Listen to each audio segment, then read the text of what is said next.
Hey there, it's Jordan. I am in Louisville, Kentucky, where, as you can see by the beautiful portrait behind me, has been kind of the center of a lot of this explosion, I guess, across the country in protests, police brutality, empowerment of Black Lives Matter. And Breonna Taylor, actually, a 26-year-old black woman, was killed before George Floyd, but her name I don't think has been mentioned as much as George Floyd. Not that Mr. Floyd shouldn't have had that attention. We saw the video, and obviously the protests have happened after. But Breonna Taylor, months after her murder by Louisville police here, there's still no justice. And beyond Breonna Taylor, what's going on in Louisville right now shows, I mean, just hundreds of years of American segregation, brutality, and white supremacy, all coming out at one time. So I'm happy to start our trip here with Ja'Cory Arthur. You have been a local community organizer and activist here for years, a musician, and you just won a seat on the Louisville City Council.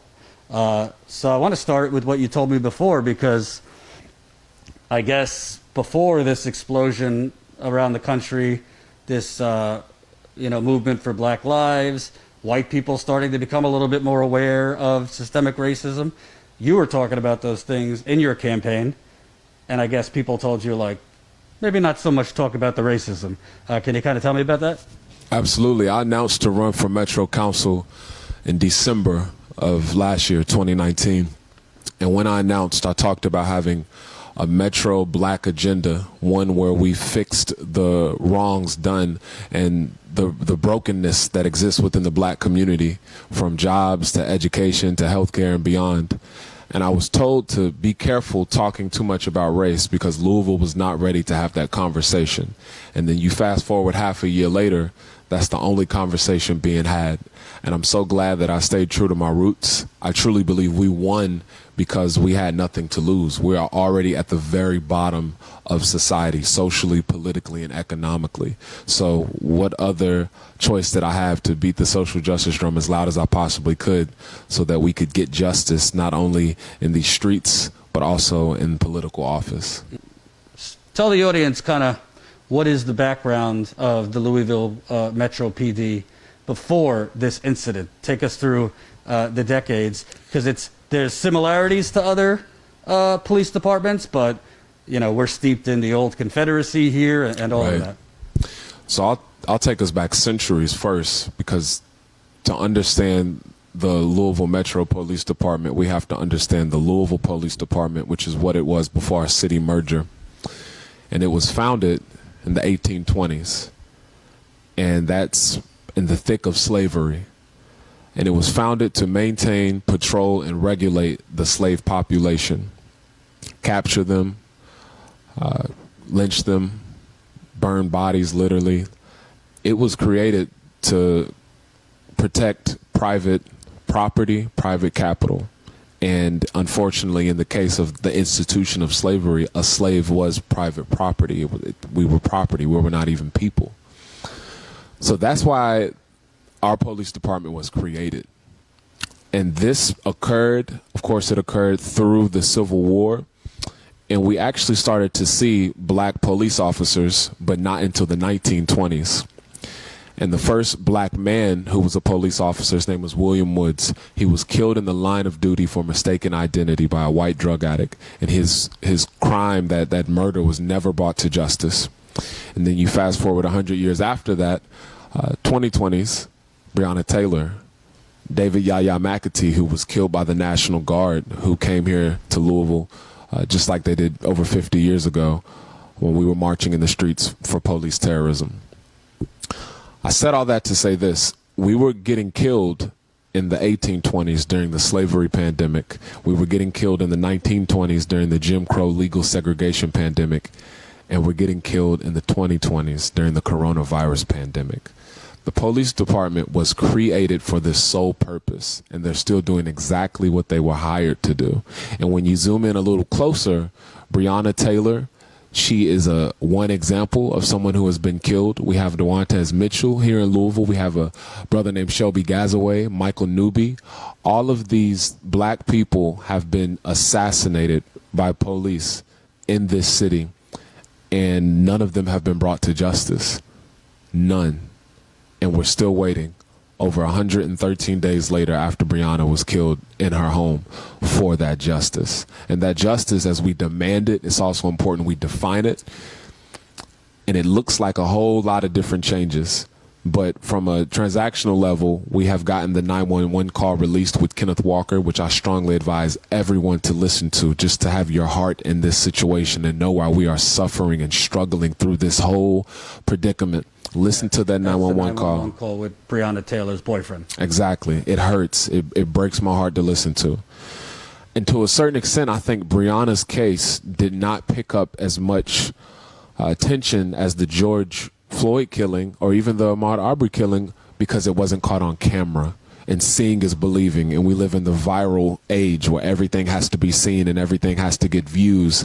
Well, you couldn't see her get killed, so it's almost as if some people look at it as if it didn't happen. It definitely happened, and the audio from the 911 call kind of depicts that, and the pain in his voice is very evident. But we got the 911 call released. We got his charges dropped because, oddly enough, he was charged for murder or attempted murder of the officers. And we got something passed called Breonna's Law that bans no-knock warrants from happening in the city of Louisville by any police officer. So we're seeing these victories, but the ultimate victory would be for these officers to be fired, would be for them to be taken to trial, and would be for them to be convicted. And beyond that is to fix what has been broken for centuries in our system, and it's based on our economic conditions. You know, I want to take you, like, we were talking in the car on the way here, and I'm thinking just like, I guess my white privilege, because we all have it as a white person, I'm like, wait a minute. She didn't have a criminal record. You know, he didn't have a criminal record.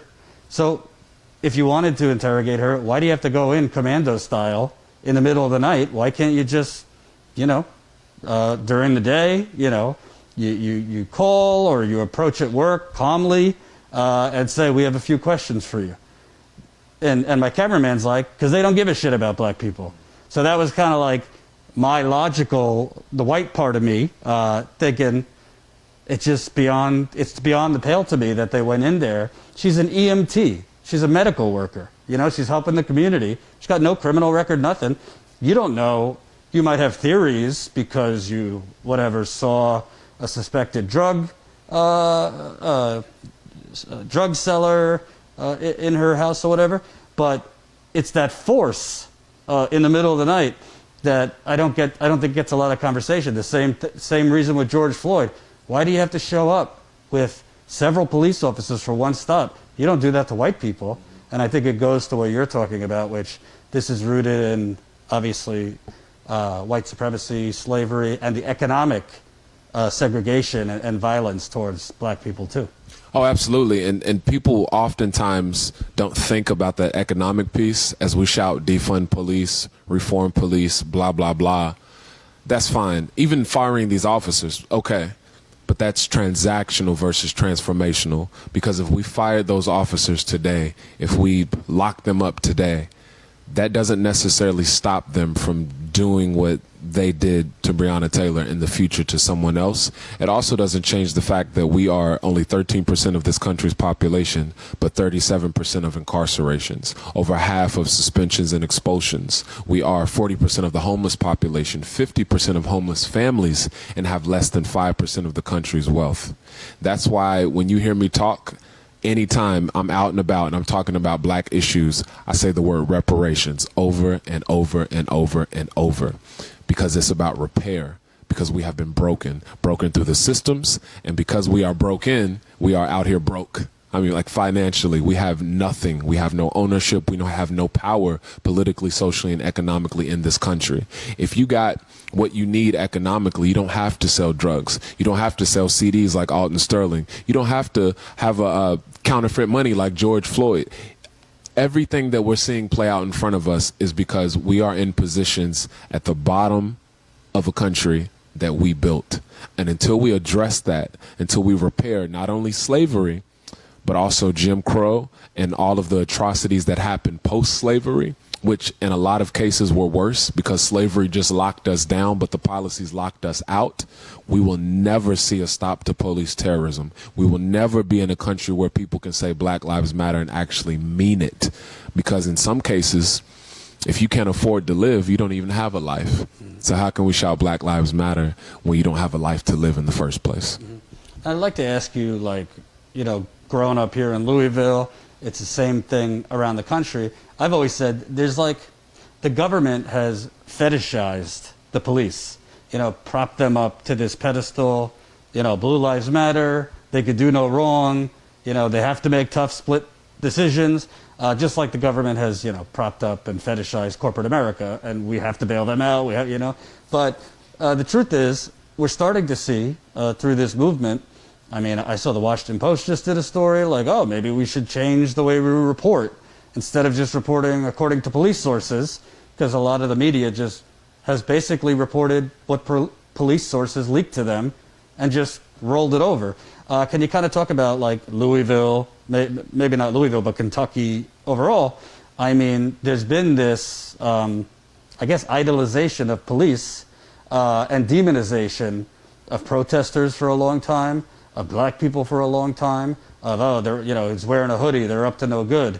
How do you see that starting to change a little bit through this movement, that people are starting to see, like, no, in a lot of cases, the police are, you know, kind of just white supremacists with guns. Not all of them, but a lot of them. I share a birthday with Malcolm X. That's my spiritual brother. And my favorite Malcolm X quote is about progress. And he told a reporter once, we do not see progress. We haven't seen progress. If you stick a knife 9 inches in my back, pull it out 6, that's not progress. Even if you pull the knife all the way out, that's not progress. It's only once you begin to heal the wound that the knife made do we begin to see progress. In this country, in this state, in this city, we haven't healed the wound. We haven't pulled the knife out. In many cases, we don't even acknowledge that the knife is there. So before we see any sort of progress, it's going to take some severe acknowledgement of what's happening. And as you said earlier, we see that awokenness happening throughout the country, but we're still struggling. We're still having those fights. I still got people in my Twitter mentions saying all lives matter. People trying to demonize Breonna and talk about her as if she was some sort of drug queenpin. So we still have a lot of work to do to move us forward. But until that acknowledgement happens, we will never get to that next part, that reparations, that repair part, that redress part, that redistribution part. And then we can have some sort of closure. And really, it's going to take generations. It's going to take centuries. I hurt my thumb last year, and it took a split second. No time at all. But it took almost 6 months for my thumb to heal.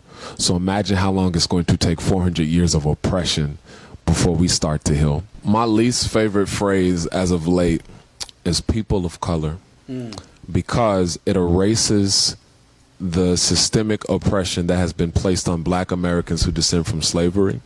And if you think about it, in the fruition of this country, we used to be the colored people, but we went from colored, we were called Negro throughout, to Black American, African American, to a bunch of other unruly words. And now everyone is a colored person, essentially. But I'm going to use it for a little metaphor, and I'm an artist, so bear with me. How you spell police? Police. And when you take out people of color, POC, what's left? POCOR. When you take out people of color, you got LIE left. True. The truth is right there in the name of the institution. They lie. And you could say they lied to protect that private capital or that private property. You could say they lied to protect that supremacy. They lie to keep a certain group regulated and maintained and patrolled, which are the descendants of those slaves they were created to patrol. Or you can say they lied just because they enjoy it. I'm not entirely sure. I don't have the data to back it, and I don't like speaking without that data, but police lie.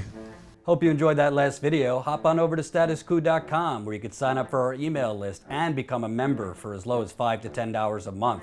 Membership is how we grow. That's statuscoup.com/join. And remember, join our email list so we can grow the revolution with you.